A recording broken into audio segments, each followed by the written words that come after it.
NDA ने अपना manifesto जारी किया है, क्या कहेंगे? आपने देखा होगा मैनिफेस्टो में क्या क्या है। आज देखिए, आज हम लोगों ने देखा कि मैनिफेस्टो जो है जारी जैसे किया गया वैसे ही ख़त्म भी होगी। यानी 30 सेकंड के अंदर जो है इनकी घोषणा पत्र का जो कार्यक्रम था वो ख़त्म हो गया है।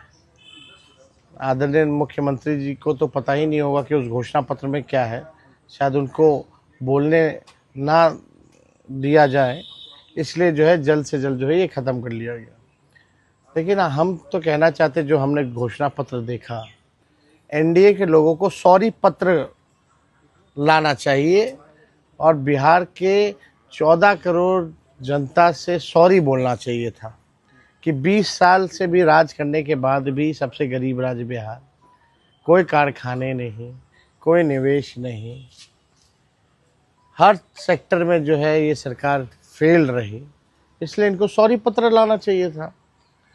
और अगर इनका 20 साल का जो झूठा जुमला अगर आप लोग देखें, जो वादे इन्होंने किए थे 20 साल से, हर घोषणा पत्र 20 साल तक का जितना इन्होंने घोषणा पत्र लाया है, वो घोषणा पत्र भी कहता हुआ कि हमारा क्या हुआ, हमारा क्या होगा।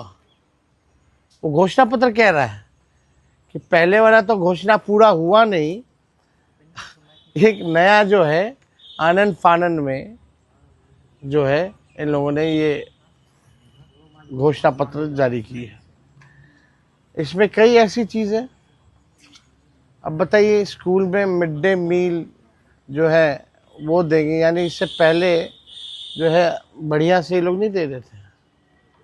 यानी आप देखिएगा, अस्पताल मेडिकल कॉलेज हर जिले में निर्माण करेंगे। जो मेडिकल कॉलेज है वहाँ डॉक्टर नहीं है, नर्स नहीं है, दवा नहीं होता, इलाज नहीं होता, केवल खाका खड़ा कर दिया गया है, कुछ नहीं हो रहा। तो उस हिसाब से अगर आप देखें तो इन लोगों को सॉरी पत्र ला करके इन लोगों को माफ़ी, बिहार 14 करोड़ बिहार की जनता से माफ़ी मांगनी चाहिए। और ये तो ताज्जुब की बात है कि भाई 30 सेकंड में ही पूरा, हम लोगों ने भी घोषणा पत्र जारी किया, हम लोगों ने भी विजन को रखा, हम सब नेताओं ने अपनी बात को रखा।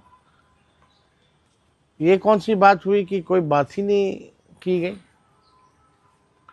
तो बड़ा अजब और गजब का आज का इनका घोषणा पत्र का समारोह जो था वो देखने को मिला। केजी से पीजी तक पढ़ाई और रोजगार की बात, महिलाओं को लेकर लखपति, तो ये तो आप देखिएगा, जो भी बातें हैं, हर जिले में फैक्ट्री, भाई 20 साल से क्यों नहीं लगा रहे थे फैक्ट्री।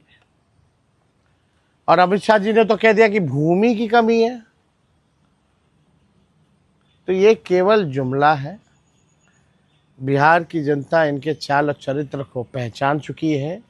इस बार करारा जवाब बिहार की जनता देगी। महागठबंधन की सरकार बनेगी और बिहार के लोग बेरोजगारी को ख़त्म करना चाहते हैं। इन लोगों ने इतना बेरोजगारी, महंगाई, गरीबी बढ़ा दी। आप देखिएगा, 94 लाख ऐसे परिवार, गरीब परिवार का, उनका क्या है इसमें? उनको कैसे मुख्य धारा में लाएंगे, आर्थिक न्याय उनके साथ कैसे करेंगे? कोई बात नहीं, कोई जिक्र नहीं। आपने सरकारी नौकरियों कहा, उसको भी कॉपी कर आप बोलते हैं नकलची है। नकल तो कर ही रही है, हर एक चीज का नकल कर रही है। 1 करोड़ नौकरियां रोजगार देंगे, हमसे पूछते हैं कि कहाँ से देंगे, ये कहाँ से देंगे, तो ये तो बताएं। आचार संहिता लागू है और गोलीबारी की घटना हुई है मोकामा में, जिस तरीके से गोली चली, एक व्यक्ति की मौत भी हो गई है। देखिए, लोकतंत्र में हिंसा की कोई जगह नहीं होनी चाहिए। और ये ताज्जुब में है हम लोग कि कोई व्यक्ति जो है अपने काफिला, एक तो 40-40 गाड़ियों का काफिला, और तो और हथियारों के साथ लैस कैसे घूम सकता है। इलेक्शन कमीशन क्या कर रही है, प्रशासन क्या कर रहा है, अब तक क्या कार्रवाई की गई है? हत्या हुआ है, कई गवाह हैं, एफआईआर हुआ है, चश्मदीदों ने घटना जो है वो बताई है कि किसने किया, कौन कराया, किसने गोली मारी, किसने गाड़ी से रौंदा। लेकिन प्रशासन के लोग चुप है, कोई कार्रवाई नहीं की गई। यही है ना, गुंडों को, अपराधियों को संरक्षण कौन दे रहा है? और जंगल राज की बात कर रहे हैं ये लोग, जो इन लोगों ने अपराधियों को पाला पोसा बड़ा किया, केवल अपनी कुर्सी बचाने के लिए इस्तेमाल कर रहे हैं जो लोग, आज उन लोगों को संरक्षण दिया जा रहा है और वही लोग जंगल राज की बात कर रहे हैं।